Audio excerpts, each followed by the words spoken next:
I want to, if you like, throw out a few thoughts about where we go from here and say some things that may be uncomfortable for some people to hear, but I think we need to say them openly if we're serious about the project we're trying to build. Because what we all, I think, in this room recognize is the stakes have never been higher in my lifetime. I'm 63 in my next birthday, but I have never felt a sense of we are on the brink of some of the most serious, massive threats to people in this country and internationally as we are now. And therefore, what we're trying to do is not some kick for the left, for people to out-left each other, for people to tell everybody else that they're right and the others are wrong. We have to start from the premise that if we don't get it right, the future in this country looks absolutely bleak for young people, people of colour, people who face discrimination, people who just want to get by in life. Because whilst it is true that the mobilizations for the Palestine movement in this country have been inspirational and almost certainly have led to the birth of this party, other people have also been mobilizing in a very sinister way. We haven't mentioned yet, but only a few short weeks ago, Tommy Robinson mobilized 150,000 people marching not just in London, but I can tell you thousands in Newtown in mid-Wales, people also in Scotland, making the lives of people of colour fear for leaving their front room, and mobilising people on a racist, reactionary, I think for Tommy Robinson, fascist basis. But it doesn't mean the 150,000 people who marched were fascists, far from it. There were many working class people on that march who have been taken in by the politics of the far right because the left has no answer to what they are worried about. And that is the issue, I think, that we have to ask ourselves how we're going to combat. What do I mean? What I mean is simply this. The Caerphilly by-election was astonishing for many reasons. But most astonishingly, it was that two parties, Reform and Plaid Cymru, got 87% of the votes cast in the highest ever turnout in a by-election for the Welsh Assembly. Labour got 11%, the Tories got 2%. So the two parties who've dominated politics in this country for over 100 years got 13% of the vote. But the worry for us is that Reform got nearly 40% in that election. In the current opinion polls in Wales, where our first election next year will take place under PR, Reform are currently on course to either be the largest or second largest party. In the latest opinion polls, Plaid Cymru will get 37 Welsh MPs, Reform will get 36. Those MPs are going to be elected, if we don't challenge them, in the Rhondda Valley, in Merthyr Tydfil, in the heartlands of where this labour movement was built and where some of the most heroic struggles of the British working class have been fought over the last century. So I start by asking a very basic question. Do we want to talk to ourselves? Do we want to out-left the person selling that newspaper or giving out that leaflet? Or do we want to talk to millions of working class people in all parts of Britain? And I say simply this: if we do not talk to the millions, if we do not mobilise tens of thousands, think of what Nigel Farage has promised. If he wins the election, he says he will deport 30,000 people in 2 weeks. We look across the Atlantic in horror to see masked people of the state in America raiding factories, going into migrant communities and picking people up, arresting them, cuffing them and deporting them to jails in Latin America. It doesn't take much to imagine in Britain, under a Reform government, that the same type of raids will take place in parts of London and Birmingham and other parts of this country with people being told they are not welcome. Look at the reaction to the stabbing on the train. How long did it take for the racists to come out on their keyboards, the organised racists, telling us that Starmer has blood in his hands, this was an immigrant, and this tells us this country has gone to the dogs? And it turns out it was an immigrant who risked his life to save working class people on that train. So the question that I ask is that we can see the scale of the problem. We've all mentioned it. But I can tell you in communities the length and breadth of this country, many people wake up and their problem is they cannot get a bus. They cannot get a hospital appointment. The school is struggling. They find that they cannot afford to buy things. Their wages are dreadful. Their jobs are insecure. And let's be open and say it. Their trade unions, and as a former General Secretary, I take no pride in saying it, are far too timid in taking on the cuts from this Labour government. So those people wake up, and what do they say to themselves? They say Labour isn't the answer. We know the Tories isn't the answer. God help us about the Lib Dems. So those people, in a very sophisticated operation, are being persuaded by the far right that the anti-establishment, as if Farage and Richard Tice, who have millions between them and the anti-establishment, are convincing that their problems are the establishment, immigration, and they will solve their ills. We know if they get into power, this will be the most divided country that we will ever have seen. So, comrades, my appeal, therefore, is to say this.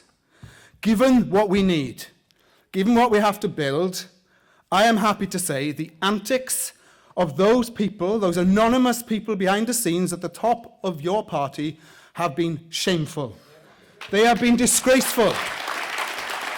Because what they risk, as we've seen from the 800,000 sign-ups becoming 50,000 members, is alienating people who say, here we go again.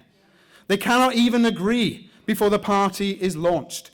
Rather than the new politics we were promised, what we have seen is the worst form of Labour movement skullduggery and backroom stitch-ups that would make any right-wing trade union leader proud as he sipped his pint of beer. So, if it is like that, how do we stop them? Well, the only way to stop people going rogue and becoming, if you like, trying to craft out through terrible means a way for them or their ilk to lead the party is to say this. If we sign up en masse and get active en masse, this party can hold those people to account. This party, through being democratic, engaging in grassroots campaigns and speaking to the working class of this country, can bring people to heel and tell them, stop your messing around, let's get out there, let's take on what's going on in every single community. And my parting message is this. In Wales, we have tried to do something differently. You may be shocked to know there are 31,000 sign-ups in Wales. Jeremy and Zara asked Beth Winter and I to lead this project in Wales to a founding conference and have an interim leadership before we could have democratic elections. And yet, despite 7 requests, the people behind the scenes at your party refused us access to the mailing list of the Welsh members, would not even give us £1,800 so the people from Anglesey could run a coach to come to Merthyr Tydfil where we had our founding conference. So we did it on our own. We did it without any money. We actually, we stooped to that Welsh Labour tradition of getting the Merthyr Labour Club to give us the room free, as long as people bought beer and drinks, and people obliged. And what we had was 250 representatives from every Your Party group in Wales, 100 online, and we came together and said, we are going to get on with it and try to lead by example. And here's the 3 things I'll finish on that we decided were core. Firstly, we unite around a core, radical, economic redistribution of wealth, anti-austerity, tackling poverty as our core mission. Because when you knock on the door in the Rhondda to somebody who wants to tell you it's all immigrants' fault, you need to tell them what you'll do about the buses, about the cuts in the local government, about the fact the library is shut, the swimming pool is shut, about the fact that their kid is on a minimum wage job without union recognition. They want to hear about how we'll fix their problems, how, for God's sake, they get on the housing ladder, how they can get a council house, some social housing, or ultimately even be afforded at some point to own a house of their own. That's what they want us to talk about. So what we have to say to our own ranks is recognise the real failings of the left in the last 10 years. And I don't want to make anyone uncomfortable, but I can tell you, having run a union, that the poisonous way that some on the left have behaved in the last 10 years brings shame on every one of us. When people are no-platformed, accused of being fascists or Nazis, are told they are not welcome because they will not sign up to somebody's purity programme based on left-wing groups lecturing the working class what they need and not listening to anybody who tells them they are wrong, we will not grow. If those left groups are the answer, they would not be small left groups. They would be mass movements. We cannot let them dictate to us. And comrades, that means when we say we're broad, we recognise that we should accept a whole manner of views. As long as people are not racist, they're not anti-union, they don't side with bad bosses, and they want to tackle poverty. So I'll be quite clear about those differences. If the left stays quiet when a meeting of 2,500 women in Brighton campaigning against male violence and misogyny is violently attacked, it should hang its head in shame. We can be a party that absolutely says we are for trans rights, we are against any discrimination whatsoever, but we're not driving women away, campaigning for their right to be heard without discrimination and feel that their rights can be something they can talk about. Comrades, if we cannot stop men threatening women for having different views, this movement will go nowhere. So I say this, whether you want to campaign and make your main issue women's rights or trans rights, whether you support the right of Ukraine to defend itself or you don't, whether or not you believe in this concept or that concept, you should be welcome to do what the founders of our movement recognize we need. Socialism is based on discussion, persuasion, debate, and winning your argument. It is not based on hectoring, hounding, and telling people that they are not welcome. And I tell you what, if we get that right, if we say we're all welcome to have our differences in honest debate, but what we're going to be known for is tackling poverty, supporting trade unions on strike, fighting the racist, defending refugees, this party can grow. And my final sentence is this. In Wales, the way we're trying to go about that is at our first meeting of our new committee next week, where every local group has a representative on the committee, we're telling them that they must come with a report on the activities of their branch and name us one campaign in their community that they are going to get behind and get involved in. Because that is linking grassroots campaigning and struggle with the need to convince people a new politics is possible. If we can grasp those ideas, welcome division, debate and difference, but focus on fighting against the real enemy, we can smash reform out of sight, we can bury this Labour Party and actually have a movement, both here and internationally, that really gives people hope. That's our challenge, comrades.